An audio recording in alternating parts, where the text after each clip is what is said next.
Wow, today is really, really amazing. Remember, I told you if you want to strive, you don't know how to strive in this challenging economy, if you want to adapt and it's becoming difficult in this challenging economy, we will not lie that the economy is not challenging. It is absolutely challenging. And if you want to adjust, then today it's your program. And all the same, remember that today our program, Tell Your Story, is all about healing, to be helped and be inspired with gift Adeza Lemuels. Now, another thing you need to know is that Nigeria is going to be good. Nigeria is going to be better. It does not matter where we are today. So we have a wonderful guest in the house that's going to be doing justice to what we are discussing today. But apart from what we are discussing today, feel free to send any message that is bothering you, okay? Feel free to send any message that bothers you. We're going to, adhere to that, all right?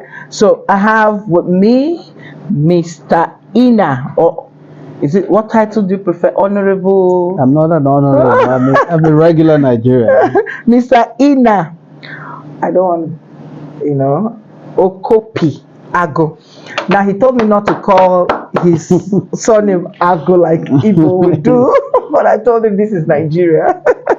So, Ina Okopi Ago. He is the National Secretary of African Action Congress.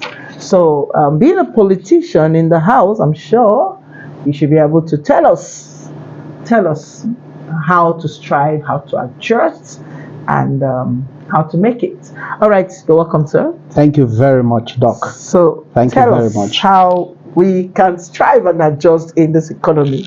And first of all, you need to accept that the economy is just the way it is. We'll now know way forward. What's the way forward, basically? Okay. Thank you very much, Dr. Gift. I am really delighted to be here. She told me about it this morning or so when we were talking, that she'd like for me to be here. And even though I tried to protest, I had to come. First of all, I'd like to first apologize for showing up late. No, it's okay. And the late coming was as a result of my missing my way. I kept missing my way and I don't know what to do. So sorry. Until one night, a soldier led me to this place. Oh. Now, the topic for discussion today is coming at a very critical time in the history of our country. Nigerians are going through a lot, and so the topic is very fitting for the times that we are in.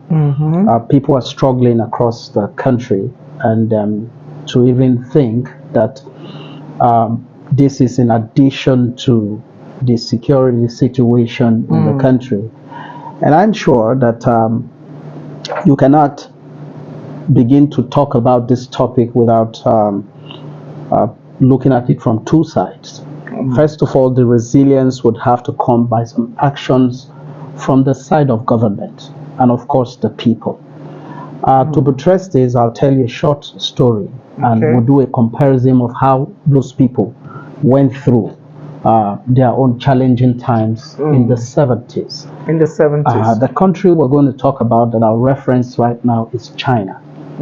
Most of the things we do, we try to refer to China. Recently, our president was in China. I was in China last year for studies, and in the course of learning leadership and economy and business in China, we came across stories that were told of the times when China happened to be going through the kind of challenging time that we have today. And so to really understand how they made it to the point where they are now self-reliant and to the point where they're also helping other economies is something to study. Some of our programs have been lifted directly from their place, like the conditional cash transfer. They had something similar. But then let us go back to 1978 in China. That was shortly after Mao Zedong passed, the Chinese leader at the time, when they took over, China was going through a hard time.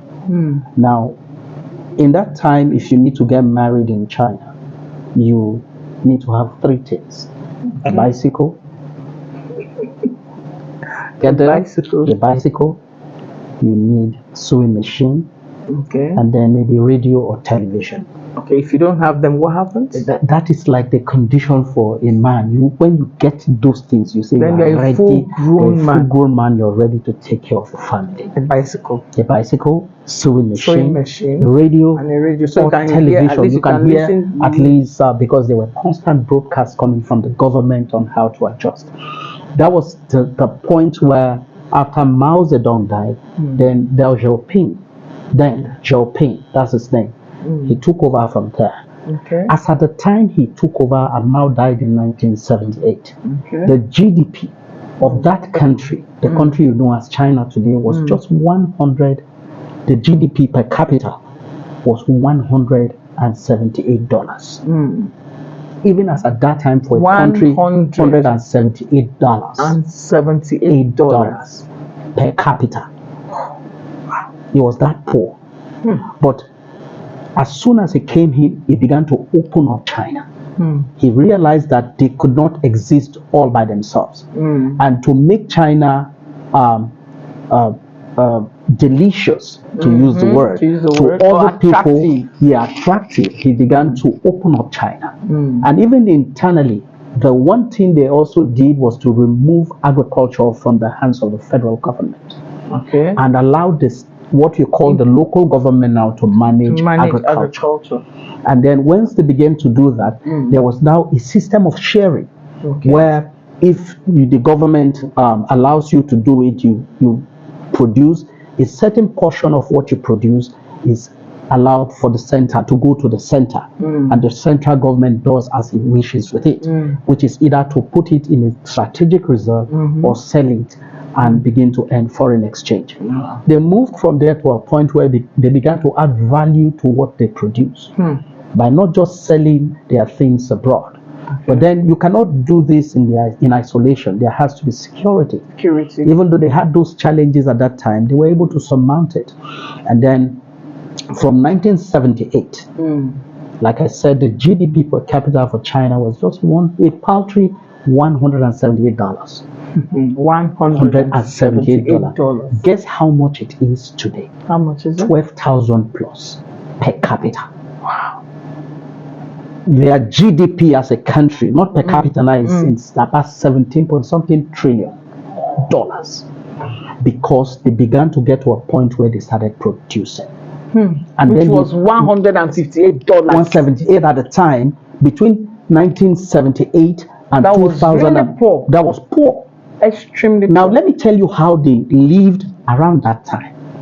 If you notice, their leader there, now I said there has to be some adjustment on the side of government as well as the people. If you notice, even though they had suit, what you call coat, in existence at the time, there are people used to wear what you call, you see their uniform. Even the president then adjusted and said, we have to adjust to our current situation. No outlandish design, no wearing anything. You see them wear something like khaki with 4 pockets. It became like the uniform in China. Because everybody was trying to adjust to don't take more than you can, because you even can't. So in order, it's not, the president would have been able to dress in suit, an expensive suit from the US at the time. But no, they went inside and began to sew khaki. They wear a white shirt inside and sew khaki, no necktie, because it was considered too affluent, too expensive. Guess what? When the people saw the way the president dressed, everybody lined up.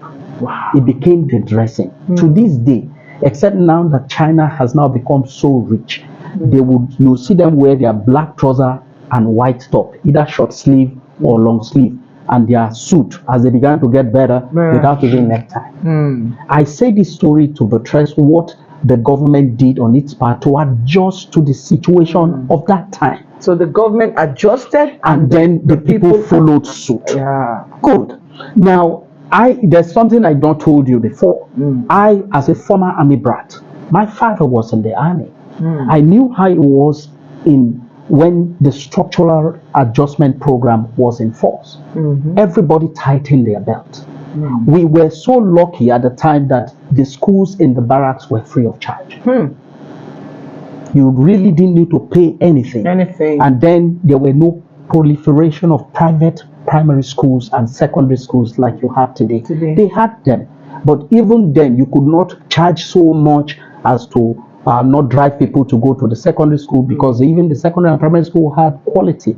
They were delivering quality to the people who were patronizing them. So I tell this story again because if you bring it down to our Nigerian setting today, a lot of people have children in schools who should not be. Wow. People are living in houses that they should not live in. People are buying cars that they should not even touch. How do you explain? They don't need. How do you explain someone who drives a 4-wheel drive and then you are going to, when you go to a filling station, you say, "I put 3,000." No. See, Doc, I'm sure you can understand where we're going. Yeah, you drive a heavy Jeep that is a fuel guzzler. You go to a filling station, you are saying, "Please, just stop and up 4,000." And that is, if without that 4,000, the person will not get home. Without that 4,000, you will not get home. So if you need to go and sell your Jeep at this time, go and sell it. Your car should not be a tool for affluence. It should be a tool to get you to work. Just create some convenience. Anything you do not need, you don't need it. Take it off. Take off the excess weight. If you need to, in those days, our mothers, instead of going to buy what you used to call Uncle Ben's rice, they would buy the milled rice, right? And guess it. Yeah, see, we're talking about adjustment. Alerts are coming in. It's not that kind of alert. Okay, back to the point. All right. So, when they had those situations at the time, in the Nigeria of the 1990s, they would buy their milled rice, mill it, and do you know that even that rice that people run away from because you don't want your neighbor to see that you're eating local rice is more healthy than the one that is was your Uncle Ben rice that do you understand? Was the rice of the day. So that adjustment were made, schools were cheap, and so I think on the part of government, they also need to regulate how much schools charge, especially at this time. I cannot understand why is school in a situation like this. I know they just paid school fee. People are going through hell. We understand that the cost of living has gone through the roof. But there should be some form of regulation by the education people in charge of education to say, look, beyond a certain point you cannot charge. And then government should also begin to try and improve its quality. The quality of the teachers in the primary and the secondary school, especially government schools. Then we can begin to have a turnaround like they have in Rwanda. There were proliferation of private schools. But you go to Rwanda today, those private schools began to close down one after the other. Not because the government took actions to close them down. The government improved on what it is giving out to the people. Their quality control department stepped up. They began to improve the qualities of teachers, and so people began, was now additional quality. People began to say, have you seen what's happening in government schools? There were improvements in the structure of the school. You didn't have schools without windows. Teachers who were properly and well paid, well remunerated. People began to say, stories began to fly around. Have you seen their school? Even the teachers are walking around and smiling. And you will now think and say, why am I going to pay 1.something million when my minimum wage is 70,000? And then, of course, if you're a federal government worker or a government whose salary is pegged at a point, you are going to end up stealing and getting into trouble because you want to live up to expectation. So we need that level of adjustment on the part of government to dish out the best, and then the people, of course. Then I talked about agriculture as in the opening statement as referred to China. I cannot begin to be the one who would now say, in order to help us, we have to go back to the farm. We understand the security situation in the country today. I have had to also give up farming because of the security situation. We had a big farm here, but we did it once, and then because of the situation, we backed off. But that should not also stop us from adopting other measures to farming. This, what you call this, instead of going to the farm and being kidnapped, what you call the rubber, the container for paint, those big paint. That is also a farming method for you. Okay, even the bag, even the cement bags. You can begin to grow things as long as you have water around the house to create a level of something to fall back to, so that the minimum wage that cannot even take anybody to the market and back, especially when you have a large family, you're also doing some form of agriculture around the house. So these are some of the adjustments that are required in lifestyle. If you know anything that you have that is a burden to you, take it off and come back to a point where a normal life. Yes, and then government should also adjust in its behavior that the people can see. Then we can begin to try and stabilize to the point where we're not digging ourselves out of the hole we found ourselves. Wow, I love this. I really love it. Thank you. Government adjusts. The people should adjust too. Don't go for what you can't afford. He talked about cars. What about the ladies? People still want to wear human hair worth 1 million. People are killing themselves to meet up with fashion. Even in this time, if you can afford it, it's fine. But if you can't, why don't you calm down? I believe that things will definitely get better. And then I love that school part. I really love it. Let's begin to regulate the prices of things, not just the school. If there's a regulation of prices of things and commodity, absolutely, it won't be skyrocketing the way it's skyrocketing. Exactly. It won't. So that will help all of us, the common man, and agriculture. Let's plant as much as you can. Get bags. We see it on the internet. Get bags, get buckets. Let us plant what we could, have around us, so that at the end of the day we are not buying everything. At least there was a time two fresh pepper was going for 100 naira, 500 naira. So you want to buy 4 for 200 naira, and it was crazy. It was crazy. Yes, those things probably had relaxed because probably we have more of it in the market. Yeah. I had pepper, tomatoes. You have 5 tomatoes for 1,000, and we look at us here. So Nigerians, we can adjust, we can adapt, we can thrive. Okay. So if you want to contribute or you have a question to ask, just feel very free. For the ones on online, you can drop your question there and make sure you share, like, and comment. All right, the number you can call is 070-7242-6258. If you want to ask questions, how to strive, how to adapt, or you have a contribution to make about where we are today in this nation, feel free to call 070-7242-6258. You can equally send us an SMS. You can send us an SMS, but I'm going to call this line again: 070-7242-6258. Hello, good evening. Hello, good evening. Hello? Yes, good evening. We can hear you. What's your name and where you're calling from? Yeah, I am very happy with the person you invited to the radio house. Thank you, sir. What's your name? Yeah, Dr. Chama, calling from radio. The name again? Yeah, Dr. Shama from radio. Okay, Shama. I will take the Shama and leave the rest. Thank you. Yeah.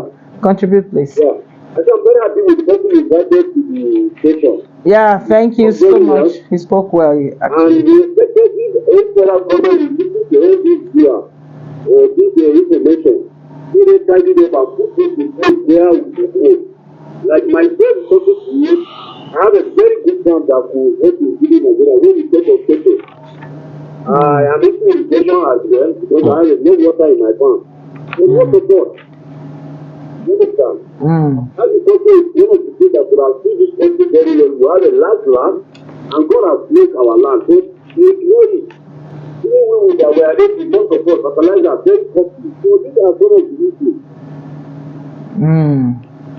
Okay. Right? Yes, we can hear you. We can hear you. Yeah, All right. these are some of the issues we are having. Government does not give support to the common men in Nigeria. If that because government is doing what the common man will do. If the common men are doing, the government is not doing anything. Fertilizer for 2,000 naira a bag. So that's why you buy this bag of fertilizer at that rate and you still irrigation farming. How do you want to take the product cheaper? I hearing you. We are talking farming but fertilizer. You have to add up the way you say. These are just making a bit of problem. All right, thank you so much, Mr. Sharma. Am I correct? Yeah. All right, thank you. Okay, sir, what do you have to say about this? Um, Farming is good now, but farming it's is- farming, but yes. fertilizer is extreme. I understand that. I was on a program, I can't remember the TV channel now, and just before the farming season commenced, Okay. we're talking about how to Can I help pick people. this so you can add Please this? go ahead. Go ahead. Okay, hello, good evening. Don't forget this one. Good evening, what's your name? Let me pray. Okay, Prince, go ahead and talk to us. I had the last speaker what he said Yeah. about our leaders have to cut down. I think that is the paramount thing to do. If the leaders show example to followers, it doesn't create the problem. The essence is too much. The leaders should show example to cut down. That the followers should reduce their expenses. The followers should reduce their expenses. All right. Okay.